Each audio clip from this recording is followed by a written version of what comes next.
Tomb of the Spider Queen, map number 1. We're still in the winner bracket. We're still in the first round. We already had 2 series and they were awesome. Now we have the Hardos and they play against Team RageQuit. Team RageQuit, probably the team that surprised the most during the qualifiers. It was incredibly impressive what these guys did. Not only did they win one tournament against Chili Mountain of all teams, but they also went into the final again, and yeah, honestly, I'm just blown away. This team has stepped it up so much. It was amazing to see the progression. And of course now they're going up against the heavy hitters, so I'm not sure what to expect here. But they at least impressed and they deserve to be here, and I'm happy that we have some teams, that shake it up a bit. But of course with Meta Madness we are trying to shake things up as is. The entire idea of this tournament is to break the meta, to force teams to play heroes they normally wouldn't play, or at least consider alternative compositions. And to achieve that goal, not only do we have 30 heroes pre-banned, 30, but also every single hero that gets played in a series is only allowed to be played once, one single time. And that leads to some crazy stuff. Now, it doesn't mean that we're going full Clown Fiesta here. We still want to try to at least have some solid compositions. But especially the tanks and the supports get thinned out very quickly. And we've seen that already in the previous games, and I suppose that we're going to see it here too. Now, as mentioned before, if you're watching this on YouTube, check the video description if you're interested in all of the heroes that are pre-banned for the entire tournament. I try to go and list them there. And I also want to, again, reiterate that if you want to support the tournament, if you like what you see, if you enjoy the show, if you enjoy Meta Madness, if you had fun in the qualifiers and here as well, then check out the description for the link of Hightech. Hightech is the sponsor of all of this. Without them, this wouldn't be possible.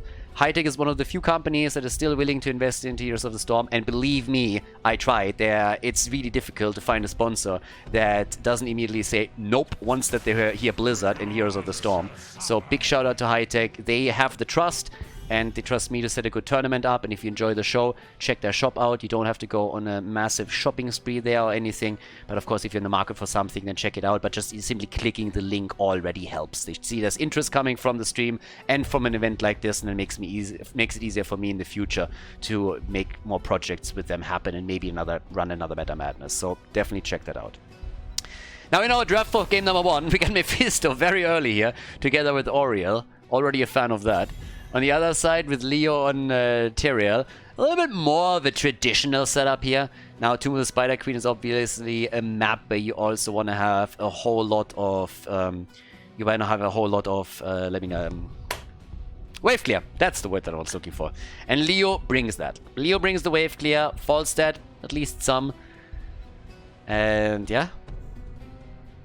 After the initial Mephisto pick, I am a bit more curious to see what else is going to be played here. Some people might be surprised that Sergeant Hammer and Abathar, by the way, are still allowed to be played, and there's a simple reason for that. The people on Twitch, the 3 that donated the most, that gifted the most subs, were able to safeguard a hero. There was a feature that was requested in the last 2 Meta Madness, and this time we made that happen. So yes, Abathar and Sergeant Hammer were 2 of the heroes where 2 guys said, veto, veto, veto, I like those heroes, I want to see them in the game. So they got vetoed. That's why they are still up. I never really understood why people ban Abathar in the first place. I really don't get it. I mean, don't get me wrong, I hate playing against a good Abathar player too. But watching it, played by top players? Hello? So, yeah. Haven't seen one yet, by the way. He got banned a few times, but he hasn't been played. Here come Rexa, and we get Mal'Ganis. Yeah? We still need damage. Rega! Rega no fear! Off we go. There's Coffin Girl. Ophia is in. First time that she gets played today. And our last pick for Hazu. Is it hammer time already? Nah, not yet. Not yet. Time for Phoenix. Time for Phoenix. Hazu channels his inner Protoss, and now we're heading into the first map of the best of 3. Tomb of the Spider Queen, everybody. Meta Madness, the playoffs have begun. Winner bracket round 1. The Hardos against Team RageQuit. On the left side, the blue team with Hazops on Phoenix. We have Benny on Mal'Ganis, our little train conductor over here, with Copenhagen on Rexa, Nick on Mephisto, and Yazu is playing Yrel in game number 1. As on the right side of the map, Team RageQuit with Maitri on Falstad. Shizakid on Tyrael. Limonofia down for life on Leo. And Archimagos on Rhaegar. Let's go, everybody. Let's see who takes it. Now, the favorite is, of course, the Hardos. I mean, duh. These guys were able to qualify for Meta Madness through their positioning in the playoffs of the X-Cup Summer. Team RageQuit had to go through the qualifiers. But they surprised. They surprised everybody. They played really well, but are they already in a position where they can attack a team like the Hardos? That's the big question here. Now, on level 1, we got the All-Sense Renewal again for Leo. Already a big brawl happening in the middle. 5v5, baby. Run it down mid. Let's go. And Yazu with a big whip right here on Yrel. The heroes that you play tell us a lot about you. And, you know, if you have someone that plays Yrel, I mean, playing Yrel is one thing, but if you dominate with a whip like this, whew, then you know immediately that he has some real-life experience with that. And there's pretty much only two choices of what it could be. Either you are a secret Indiana Jones, you're an archaeologist with a hat and a whip, or you have a kinky sex dungeon. And when I'm looking at Yazu, I mean, look at this. The skills on this kid, whew. I mean, that is some practice right there. The timings, you know, the distance. He knows what he's doing. He absolutely knows what he's doing. And I have my suspicions on where all that training comes from. Now, let's leave that aside for now. We don't want to expose him too much here. But as the bot lane, we have now Phoenix sitting here. Phoenix, obviously, as a side laner, is really, really strong. Phoenix has everything that a side laner needs. He has the wave clear that you need. You have an escape mechanism, so if you get... Look at this! He doesn't miss the whip! He doesn't miss anything! That guy is a whip monster! Whew, baby! This is making me all woozy over here. Alright, so, anyways. Phoenix is really good in that position because he has an escape tool. He has also sustain through the shield where he can take damage and then regenerate it again. And he has the wave clear. So back in the days on Braxis, for example, he was played a lot. And, well, right now we see him on the side lane. He's not going to hold that for the entirety. But he can always take that position if you need him to be there. The problem is, of course, if you don't have another melee hero and then you play it with a single tank and a single frontliner in the late game, that's going to come back to bite you. But at least for now, this is going to work well for them. And since they also have Rexxar, it's not going to be a problem in the mid and late game either. But it's always good to know that if you have Phoenix, you can put him into that position if need be. And they are applying the pressure now. So it's not only the whips that we're seeing from Yazu. Now, everybody else is just trying to dish out the damage. They go for structures, take the wall down, and looking for a potential kill as well. Leo is already a bit low, so yeah, that was another one. And, well, on top of that, we get the paralyzing rage now by Hanzo. Attacked, and another big whip from Yazu that probably saved Phoenix. And Rhaegar is dead, and so is the birdie. Yep, the double kill, Mephisto, with all that hatred. I mean, obviously I'm memeing, but like, has he missed one? Has Yazu missed the whip at this point? Because I don't think so. I'm not quite sure like what he's doing, but yeah, he is hitting that thing hard. The repeated offense. Oh yeah, hit her. She's been a bad, bad girl. Come on, Yazu. Come on. Yazu, I don't know. There's a lot of practice that goes into this. 46, and that's the 50. As long as they go for my try, he barrels out and interrupts. But okay. Yeah, repeated offender over here. Another whip, and yeah, not yet, but he could stack that quickly if he continues. So for now, we have the bot lane attack with Nick being punished. He's already low, but they can still try on that turn-in. Nick has 6, that's an easy one right here. And of course, Copenhagen's doing the same thing up at the top, so they're pretty much guaranteed to get a turn-in from one of the two no matter what happens. They've already taken the lead in experience thanks to the 3 kills and the good rotations that they had. And with that, we have them on level 7, nearly level 8, with the Web Weavers coming down. The opponent's team has now their Cleanse ready and the Boomerang. Plus also the Mind Devour. Another one, alright. And, I mean, Yazu is crushing it right now, I gotta say. Down here, Hazop still trying to protect the Web Weavers. I'm also looking towards Nick, honestly, because Mephisto has already proven to be an enormous asset to the team with a huge amount of damage, and he's starting to take the top damage for them again. So right now, here comes the next push through the middle. And that is when Mephisto now all of a sudden shines. Yeah, you don't want to go up against him here, do you? So Nick is dropping some hit points, but still, he's dishing out murderous amounts of damage against those 3 defenders. And they easily break through the wall to take down the fountain and will get some damage onto the 4 too. If they get a kill here, that would make matters even worse. And with Shizakid already being put to sleep by Bad Benny's Mal'Ganis, there's a potential kill against Tyrael now. Tyrael makes it out, but if Yasuo connected that whip, that might have been the end of it. So yeah. We learned in the last fight already that Yasuo can miss the occasional one. Honestly, my take is that Yasuo misses some whips on purpose because he doesn't want to make it too obvious that he uses an aimbot. Yeah, if you make it too obvious, you know, then everybody is just going to expose you. You're going to get banned for life by Blizzard. Forget about it. I forgot they don't give a shit. So, yeah. Missiles already completed. 3 kills to 0.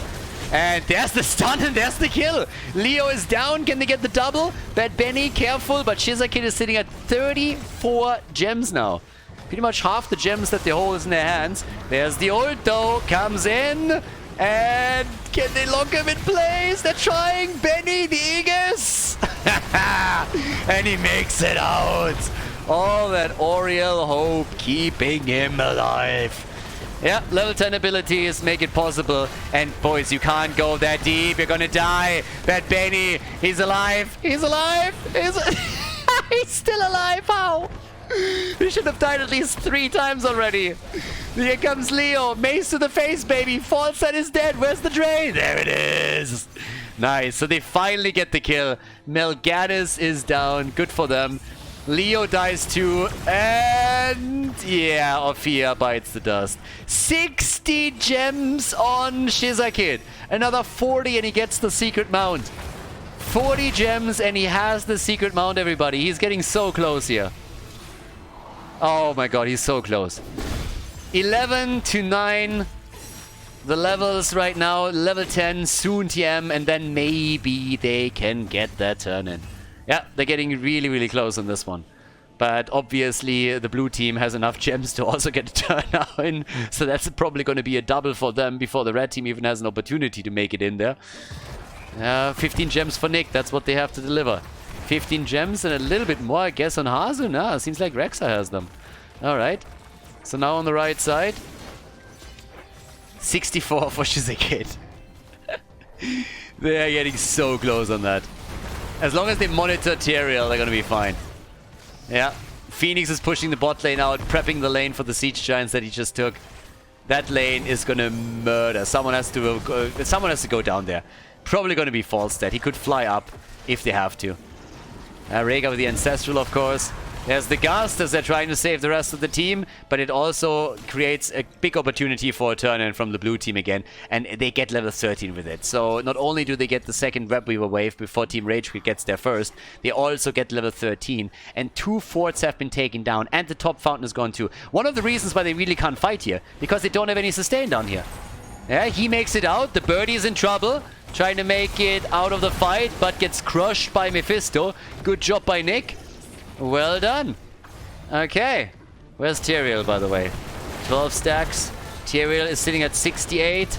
Oh, nice Entomb. Nice Entomb, but the Aegis denies all the plays. Yep. No Eternal Feast. That feast was pretty short.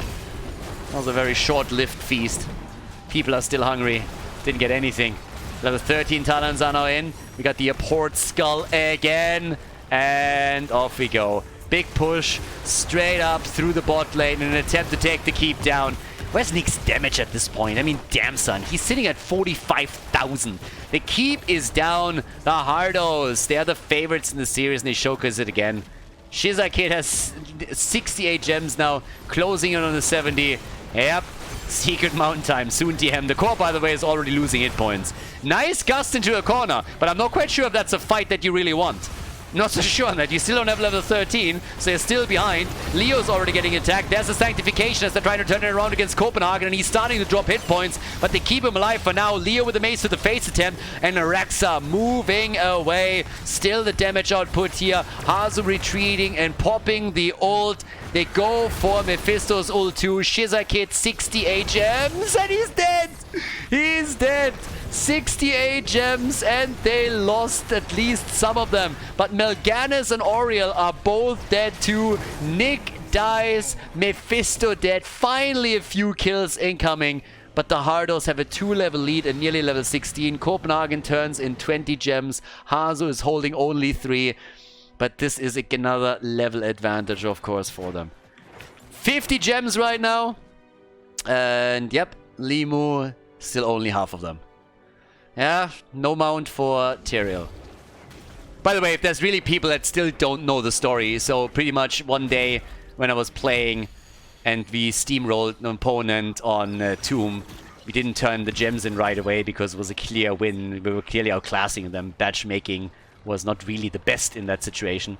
But we had one random on our team that was just pinging like madman and just like annoying everybody. Turn in your gems! What are you doing? Turn in the gems! Oh my god! Turn them in! Turn them in! Oh my god! Oh my god! Oh my god! And we got so pissed with that we just told him that we want to go and get the secret mount. And he didn't know what the secret mount was, so we told him, well, if you hold 100 gems, then you unlock a secret achievement and you get a mount for that. And so for the rest of the game, he was shutting up trying to get 100 gems. And when we started to end the game and push for core, he had 80 or 90 gems in his hands and was begging us to delay the game a little. I'm so close, I nearly have the secret mount. And then we told him, well, that we were just lying to him to shut him up and that it worked like a charm. And, I mean, he got a little bit angry, but we had a blast. So yeah, secret mount is a me. Don't try to go for it. Alright, Yrel over here with the self-save, going for the Aegis. And the race is there. But they're turning it over to Hanzo. Salvo! Big salvo! Woo-hoo-hoo-hoo! Big salvo by Phoenix. Big damage. And yep, there's a kill. Shizakid is down. All the gems are gone. 5-man team wipe. And another quick look at that battle. Check that out. This is how it started. And then Hanzo comes in from the top with a big salvo to seal the deal. So much damage, and they just chase them down one after another. Now the core is wide open. 15 kills to 4. And the Hardos, ladies and gentlemen, lock in a victory on the first map of the best of 3 series in the winner bracket against Team RageQuit. They take the 1-0 lead. GG and well played. Nicely done. Well played first map. Before we head into game number 2, make sure that you subscribe to the channel if you haven't done it yet so you don't miss out on any future content here on Khaldor TV. Game number 2, Towers of Doom. Yeah, first map. Hate to say it, but Team RageQuit didn't really have a chance there. The Hardos are just too strong. And of course, the way seeding works is that in the first round of the winner bracket, you have the strongest teams going up against the weaker teams. That's just how seedings work. If you run a tournament, seeding will always make it so that the strong teams meet each other in the second, third round of the tournament. That's the whole idea behind it. And therefore, the earlier rounds are usually less competitive. But there's always a couple of upsets. There's always a few teams that, you know, fight back. For Team RageQuit, this is, on the other hand, an environment that they're not quite used to, but they've shown in the qualifiers how strong they can be. So even if they lose the series to the Hardos, thanks to the double elimination system in the losers bracket that we're running here, they have a shot to make their way through the rounds. Now, as we're heading into this of course means that we now have 40 heroes that are not available anymore. The 30 pre-banned heroes, well, they can't be picked at any point in this tournament. But we also have the 10 heroes that were played on the first map that are now not available any longer to the teams. And as we're heading into Towers of Doom, globals get targeted right away, so the Hogger and the Vikings are both banned out, but that leaves Medivh open, and that's an immediate pick. Now, we have seen Medivh in the previous series, and we all know how that went. Not really all that well. He completed the baseline, don't get me wrong, that was good, but the game turned quickly on on Go Next. So this time it's Hanzo who's going to try and get some value out of him. Might even be a Jaina pick, honestly, together with that. They could go for a ley line into a ring. Might happen. Karazim and Cassia taken very early. Keep in mind that this time no supports have been banned by the teams. So of course the 2 supports that we saw on the last map are not available here, but there haven't been any attempts at a support choke or anything along those lines. There's Jaina, as expected. What comes together with it, though? What are they going to get now? Still got a couple of good frontliners. Ooh, Tyrande. All right. Girl power. Yeah. And Jaina and Tyrande. Tyrande, the Karen of the storm with the green hair. Jaina, a little blondie here with the blue eyes. I mean, she's killing it. Whew. Absolutely fucking lootly. But it's ban time. Now, support has already been taken. Don't have to ban that out. Maybe target the front line a bit. Take one of the tanks away and then pick one for yourself. As explained, with 2 tanks already played in the first game, this is getting a bit...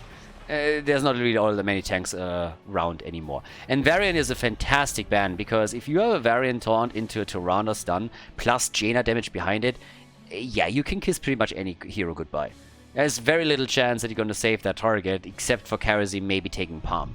So, good job banning Varian out. That was the biggest danger there for sure. Now you can expect them to also take a tank, and that limits the options a bit of the Hardos. But yeah. Hammer gets banned out, alright. No Sergeant Hammer and Towers of Doom. Yeah, Zarya is open as well. So you could technically try and go for Hammer plus Zarya. And yeah, they saw through that plan quickly. No Hammer time today. At least not in this one. So, yeah. What is the front line? What are they gonna add here? Muradin is still up. And Muradin Tyrande would also be a bit of a problem. So I would pick Muradin here. If you ban out Varian and you don't pick Muradin now and you leave him open, that would be an invitation for more kills. And I like what they're doing. Imperius plus Muradin. That's actually really, really good. Because both of them would have been amazing in a frontline position for the Hardos to combo off with Tyrande, with Jaina. Very, very nice picks here. Now, it doesn't eliminate everything, but it makes things a bit more difficult for the Hardos to really find proper synergy with their front line. But again, there's still some stuff up. Kira and Zul. Yeah, who needs tanks? Zul main tank. Bad Benny on Kira. Well, maybe Kira main tank. There's a new one. Swap round is probably going to have a bit of an impact, or at least I would hope so. And there's Nova again. Yeah, second time that we get Nova today. Nova against Tyrande, Jaina, and Medivh. Okay, guys. Towers of Doom. Map number 2. The party continues. We have Nova for the second time today. And we get a sniper composition with Tyrande on Jaina. Let's go, everybody. Towers of Doom. Team RageQuit against the Hardos. The Hardos against Team RageQuit. It is time for Nova. On the left side, the Hardos. With Hazu on Medivh. And the 1-0 lead in this best of 3. Copenhagen on Zul. Bad Benny on Kira. We got Yaz on Tyrande. And Nick on Jaina. Right side of the map, Shizakit with Muradin. We got Archimagos on Karazim for Team RageQuit. Libu on Nova. Mitra and Cassia. And Down for Life on Imperius. Alright, let's get the show on the road here. Level 1. We got the long shot this time. So, mixing it up already with the build. Yeah, it's going to be good. Obviously, the portals is something that we have to watch. Hazob's baseline is another thing that's quite important here. We got the stacks for Cassia. And Muradin. Oh, Muradin! Careful! The dwarf is down. Yeah, that was a rude awakening for the frontliner here. The dwarf is gone, and so is Nova. 2 kills already. He tried to go for Hazu, who's sitting at 11 stacks this early in the game, but even that is not working out for them. So still a little bit of a pew pew pew here, but my try kind of got lost there apparently and found a few new friends. But he at least doesn't die because Karazim still has his back and helps him out. But boy, is that a start into the game for the Hardos. That's a great, great start. 2 kills, couple of stacks for Hazu. Even at the bot lane, they were able to do some damage. So yeah, so far things are looking pretty good. There's the stun on the other hand. They try to go for Copenhagen. Is it enough damage? And... no way! The kill! But he's gonna die. I mean, again, at least they got the kill. Yes! The stacks are lost! Worth it! Worth it! Nicely done. And he might walk out. He might just walk away from this. Kira, I love how nobody helps, by the way. Like, Cassia finally is moving over. Known for Life is just sitting there. It's like, guys, are you kidding me? Kharazim taking Jaina down, and all of a sudden it's 3 kills against 3 kills. So Hanzo loses the stacks, they get the kills, and all of a sudden it is tied again. Yeah, that was a little bit frustrating. They try to save Zul, Zul dies, and then they isolate Nova. Nova's like, wait a second. If I'm dying, I might at least help to kill Medivh. And Imperius is finishing the job she started. And now, of course, it's, yeah, time to party. Now they're going for the real action. We got the Reverberation in for Muradin, who hops out again, and he will die. The portal makes the engage possible. But talking about dying, Hanzo dies again. Already down twice. Yeah, Hanzo's losing all of his stacks. They had a great start. The first 1.5 minutes, 2 minutes for the Hardos were fantastic. But yeah, this is getting quickly out of hand here. 17 stacks for Cassia. Nova with the big damage. Player killer number 1 over here. I don't know what to tell you. Once that Nova enters the game, you just see people dying all over the place. Look at this. Limo is sitting here, and he's going for the sniper squad. Oh yeah. All about the bot lane right now. About the 3rd altar. Nova with a continuous pew-pew. Down here, they're also looking for kills. The channels have happened. Tyrande with the interrupt. Up here, up the top. Hanzo is getting this one. It's an exchange. Hanzo actually has not gotten it yet. Got interrupted. And talking about interrupts, they are very eager to make the same happen at the bottom of the map. But top left. Yeah, Medivh got it. 1 stun, 2 stun. Cassia, and a kill. That's another kill. Jaina is down. Team RageQuit with the momentum. Look at these guys. Nova is also back to business. Could help out here too. This time no interrupt. And that is a lead in core points for Team RageQuit. Shots connect. 32 to 36.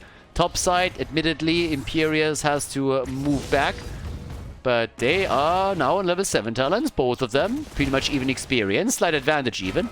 And they're going through the bot lane. Yeah. They're taking the tower down. Team RageQuit. Nova, on the other hand, yeah, she got ganked. Yeah, that hurts. That definitely hurts. So Nova is down. 2nd time that she falls now. But they're countering with a potential kill against Kira, dropping real low. But with Medivh and Tyrande around, they could save her. And now it's Muradin who's in real trouble. And yeah, he gets sniped too. So the Hardos are having none of this. They're trying to bring this back, and they take the lead in experience again. Fighting it out with Imperius now, as Kira is starting to move in. Moving in deep, and gets the kill. Bad Benny. Wow. Oh, 6 hit points. Ooh. 6 hit points. Is that Tyrande coming? Yes, yes. Oh, he dodges it. He knew it would come at some point. So yeah, they take down Cassia, they drop Imperius, but the Tyrande Owl is not able to drop Kharazim. And yet 6 hit points, I mean single digits, that's rough. Yeah, it would have been amazing if she would have been able to snipe him, of course. But no. 9.5, we're looking at level 10 abilities for the Hardos as the next objective is about to spawn. So another big lead here, and I think that Team RageQuit will have to let that go. I doubt that they're going to make a big play for this. I would be asking too much. Bridging that gap, I don't really think so. This is something that you just have to let slide. You're not going to be able to get one of those. Maybe the second one if they have some interrupts, but Nick is already done with the first channel. Now Kira's going for the second. Nah, you gotta let that go. Unrelenting strikes are in. Water elemental, and there's the ley line, baby. We're talking ley line, stun, but Kharazim should be able to dodge away from this one, and he does. Nick is obviously adding an element of control that they have with those slows that's real nice too. Nova dead as she gets crushed by Kira. And the Stormbolt up here, that doesn't really lead to anything yet. But now we got 9 kills, 2-5. And the blue team is once again getting a bit of momentum.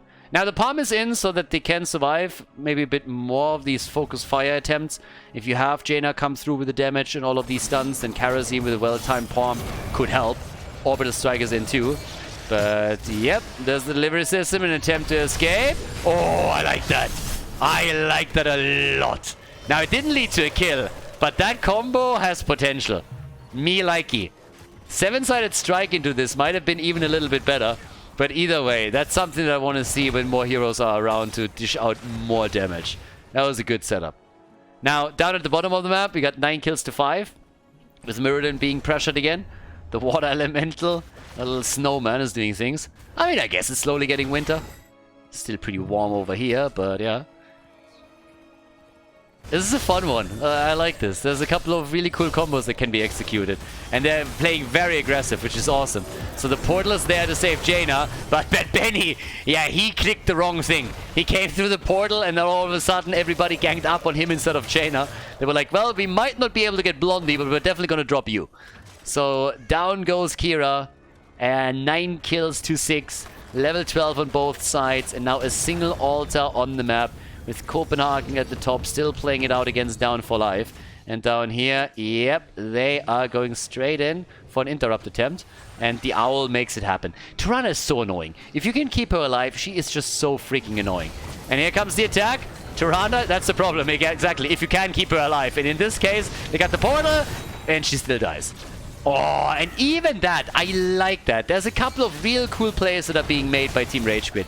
Even if she got through the portal, she would have died here. So that was really, really cool. Limo with some neat plays. Now there's the Stormbolt. Nick with a stasis. And they still kill him. So 8 kills to 9. Looking at level 13. 28 points on the core for both teams. This is a fun one. We didn't have a single boring game yet in Meta Madness. I mean, again, you can always argue that we haven't seen a third map yet, but still, the maps that we got were awesome. Now, level 13 is ready. That gives us the Bronzebeard Rage, as the Dwarf is making the plays. Plus the Quicksilver, also the double tap. And that's a conversion on the bell tower down here. Yeah, Team RageQuit, they're pulling ahead. They're pulling ahead right now. Hanzo is sitting at 35 stacks, just saying. That's usually the time when he starts dying. Yeah, I'm being a little bit mean here, I know. Okay. Tries to get the counter kill, can't quite get it. But think about how hilarious it would have been if he could have killed Medivh here. Like, died but kills Medivh. Now, I'm pretty sure that Hanzo is doing what he can to play this as safe as possible so that he's not losing the stacks again. He already died twice earlier. Wants to make sure that that's prevented this time. But 5 bell towers to 3. The advantage is there. And the push through the bot lane continues in their attempt to make the play here. Now, damage, 23,000 for Cassia. Nova with 19k. 26,000 for Nick on the other hand. Jaina has really done work. Yeah, down here they try to retake it. Single altar, I might add. Muradin. Oh my god, the clutch avatar. But he's still gonna die, isn't he? The palm! Karazim, selfless with a palm, but he dies. Yeah, and there comes the delivery system, but it's not enough. Nova didn't have the orbital strike either. Mitra is also going to die. That's 3 down. 3 down. Bell tower has just now been retaken by the minions, and Yasuo is on the channel. They're going to take the lead here. They are ahead in experience. Nice shield from Hanzo. Once again, that one was important. Shots are fired, and the Hardos, they are starting to gain momentum once more on map number 2. Yep, nicely done here. So now they got the momentum, and they of course still have Zul rotating between the lanes, giving them experience and pushing the lane back so they can apply additional pressure on the top. Shizakid nearly dead again, and with another minion wave incoming, they could definitely push for the bell tower. And of course they have level 16 talents on top of that too, so they're even pulling further ahead.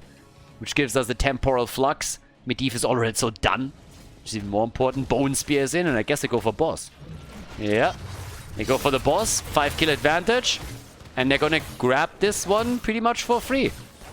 Nobody's even checking it. Medivh sees all of it, of course. Mitra already suspects that they're there. Where else would they be? Only the bot lane. This is where they could be, but yeah, that's why we're seeing them now make a play for that. But the Owl is there. The Owl is there, the rotation is happening, and they need to get the hell out of there. The ley line, uh-oh, this is trouble. Nova, oh, ow, oh, yeah, that was just a little bit too much. Kimagus gets attacked too, I guess he gets out, but it's a 5 versus 3 once again, no matter whether or not they got the level 16 talents here. So they're chasing them hard. Yeah, down for life, still alive. Benny and the kill. It's a double once again. They take the bell tower. We're going to take a quick look at the fight beforehand. As you can see right here, the big hits coming in, the ley line, the perfect opportunity and the double kill easy.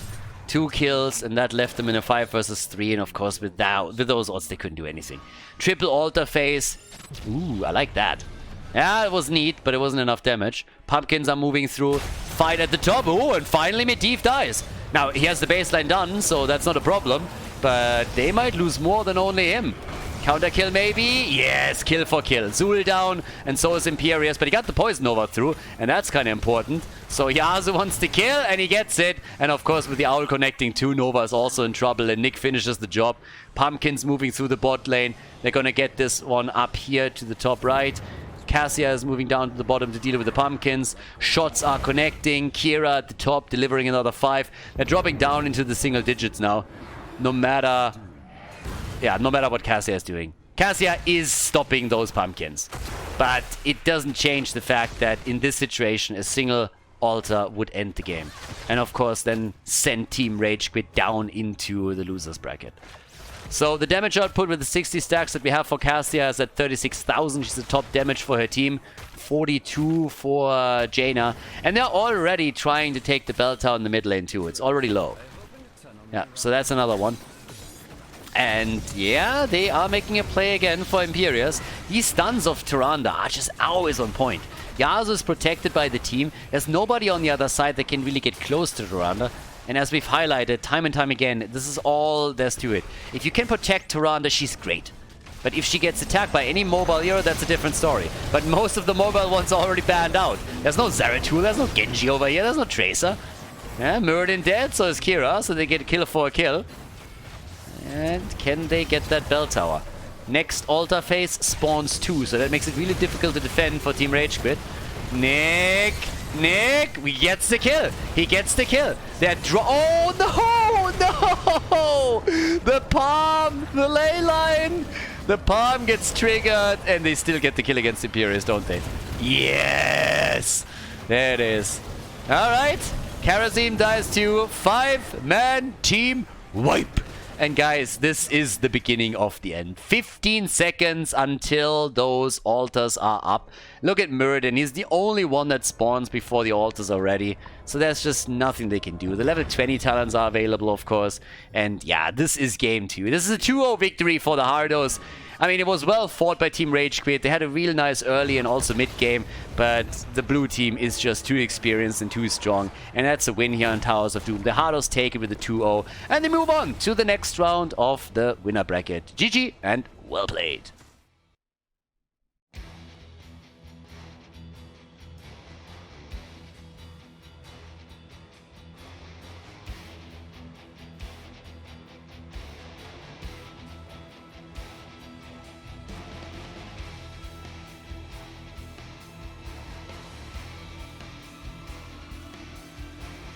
Thank you everybody for watching the video today. I hope that you enjoyed the show and the commentary. And keep in mind that the spoiler protection that is going to run for the rest of the video is made possible by all the support on patreon.com.